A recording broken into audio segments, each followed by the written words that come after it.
O bastidor CNN segue repercutindo a posse de Nicolás Maduro na Venezuela e por isso nós temos uma nova entrevista com o Felipe Ramos, que é analista político de internacional. Felipe, seja bem-vindo ao Bastidores CNN. Qual é o impacto que a gente pode esperar desse novo mandato de Nicolás Maduro com o Brasil? A relação com o Brasil não é a mesma que a Venezuela tinha no passado. Pode haver algum tipo de remodelação? Boa tarde, Uribe, a todos da CNN.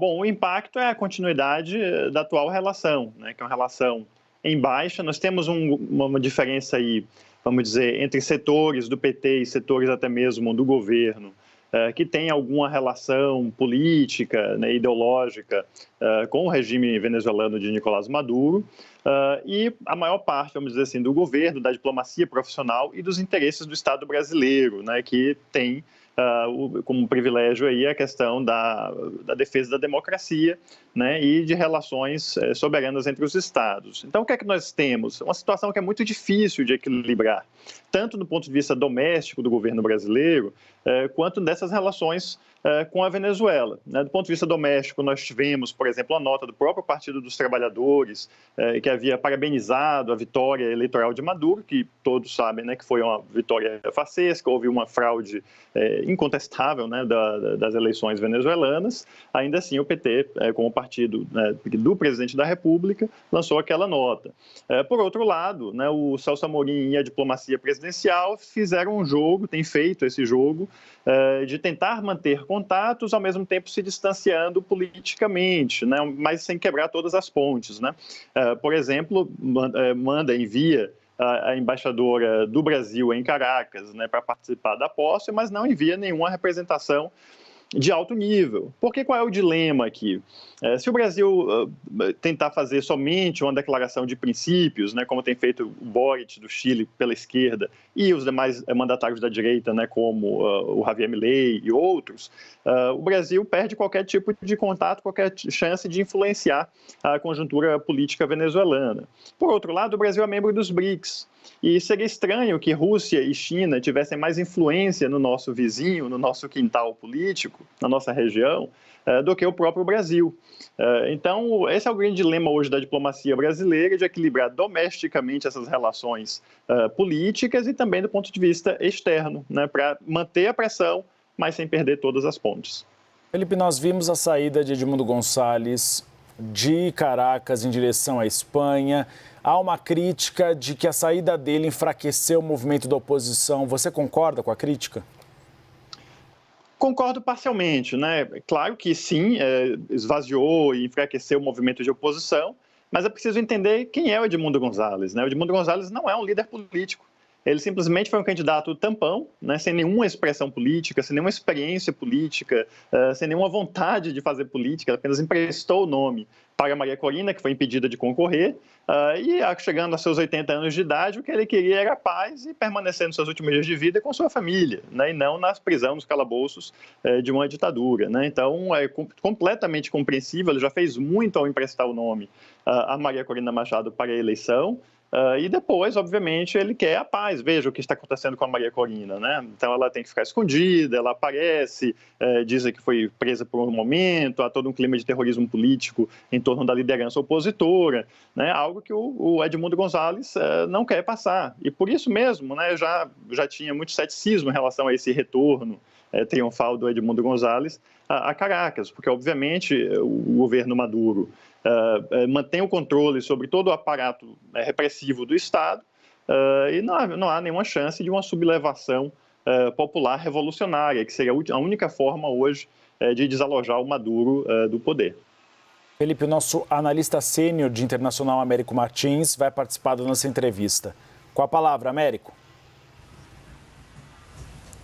Obrigado, Uribe. Felipe, muito obrigado aí pelo seu tempo, por essa entrevista. A gente falava logo no início da entrevista com essa pergunta do Uribe sobre a posição do Brasil. Perfeito, o Brasil não quer romper completamente as pontes com o governo venezuelano, não quer que China e Rússia tenham mais influência na Venezuela do que Brasília, mas na prática, sem romper as pontes. O que o Brasil pode fazer neste momento para pressionar o Maduro? Porque ele não reconheceu a vitória dele, exigiu as atas não vieram, foi avalista do Acordo de Barbados, o Acordo de Barbados foi desrespeitado. O que mais o Brasil pode fazer? Boa tarde, Américo. Excelente pergunta. Eu acho que essa é a pergunta que o Brasil está se fazendo, que a diplomacia brasileira está se fazendo. Porque, veja, na prática, mesmo quando tinha boas relações entre Lula e Hugo Chávez lá atrás, nos primeiros mandatos, a influência real do Brasil é muito pequena, né, em termos de projeção de poder, né? Dependia-se da boa vontade de Hugo Chávez para que as coisas andassem como o Brasil queria na Venezuela, né, dentro da Venezuela. Portanto, o Brasil não é um país como os Estados Unidos, que tem a capacidade de fazer sanções, de ameaças militares, articulações políticas globais, né? Então, o Brasil não tem esse hard power ou mesmo um soft power econômico, financeiro que os Estados Unidos têm, ou mesmo que a China tem, né, com obras bilionárias que tem na Venezuela, ou a Rússia, né, que vende armamentos, empresta soldados, mercenários, etc. O Brasil não tem nada disso, né? O Brasil teve um momento de relações com a Venezuela, que eram relações comerciais e também da presença de construtoras, empresas brasileiras no país. Isso se reduziu bastante devido à crise venezuelana, devido ao calote também que o governo venezuelano deu.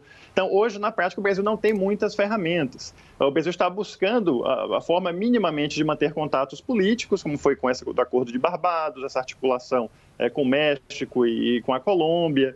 E, nesse momento, o Brasil está tentando encontrar o seu caminho, né? Não é fácil, o que a gente pode dizer hoje é que não é um equilíbrio fácil entre esse de não reconhecer o governo, mas, ao mesmo tempo, reconhece porque envia a embaixadora para a posse, né, do Maduro. Então, é uma forma de reconhecimento. Então, não rompemos as relações, porque, né, queremos ter alguma forma de contato e não queremos perder esse jogo de xadrez para a Rússia e para a China. Mas, ao mesmo tempo, também tem essas relações com os Estados Unidos e com os países democráticos. Então, o Brasil está numa posição delicadíssima e não é muito claro que estratégia realmente pode ser adotada e que efeito isso pode vir a ter. Felipe, a gente viu uma promessa de campanha de Nicolás Maduro que é avançar sobre Essequibo na região da Guiana. Até que ponto isso pode ser apenas uma narrativa eleitoral de Nicolás Maduro ou se ele pode realmente levar adiante e criar uma guerra na América do Sul? Vejo mais como narrativa, né? Apesar de estarmos num momento global no qual os territórios voltam a ser frutos de guerras quentes, né? A tomada de território por invasões estrangeiras, como a questão, obviamente, da Rússia com a Ucrânia, mas também agora, né, essas falas do presidente eleito dos Estados Unidos sobre Groenlândia, Canadá, México, né? Tudo isso faz com que o mundo hoje esteja muito mais favorável, receptível a tomadas territoriais por via militar. Mas a Venezuela não tem condições, nesse momento, de fazer isso. Obviamente é uma jogada desesperada. Se o Maduro, né, estivesse prestes a cair, essa poderia ser uma jogada tática, como os militares argentinos fizeram com as Malvinas na década de 80. Mas o Maduro hoje está muito mais consolidado. Ele não tem interesse em uma aventura geopolítica, uma aventura militar. A Venezuela tem se estabilizado economicamente com a dolarização informal de sua economia, né? O governo tem hoje o apoio de boa parte do empresariado mais pragmático. O Trump não tem muito interesse também em uma grande briga com a Venezuela, que poderia levar a um colapso econômico e mais migração, apesar do Marco Rubio, né, secretário de Estado que vai ser do Donald Trump, ser fortemente anti-Maduro, né? Então, tudo isso leva o Maduro a preferir, eu acho que muito mais consolidar seu poder pelos próximos 6 anos, estabilizar a economia e tocar, né, o seu regime. Américo.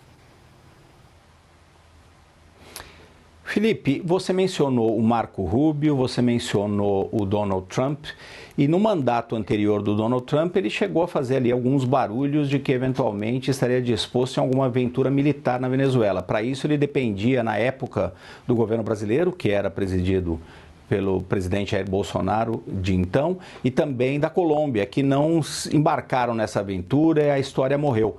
Você acredita que esse segundo mandato do Trump ele vai ter algum interesse na Venezuela? Ele forçaria a mão na Venezuela de alguma forma? Ele, com o Marco Rubio, como você muito bem lembrou, que é absolutamente contrário, Venezuela, Cuba, Nicarágua?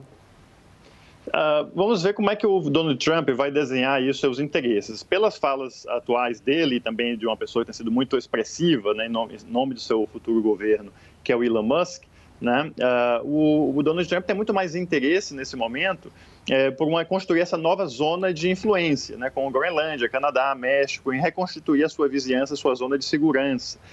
Tem atacado, inclusive, governos aliados históricos, ou os mais fortes aliados que tem, como, por exemplo, o governo do Reino Unido. Né? Então, não me parece que a Venezuela, na cabeça do Donald Trump e do Elon Musk até o momento, que é uma pessoa muito volátil, né? Ambos são bastante voláteis, mas até o momento não parece ser uma prioridade. Mas isso pode vir a mudar de acordo com os desenvolvimentos, né, dos acontecimentos e com a capacidade do Marco Rubio de estabelecer sua agenda internacional, que este sim terá muito foco em Venezuela.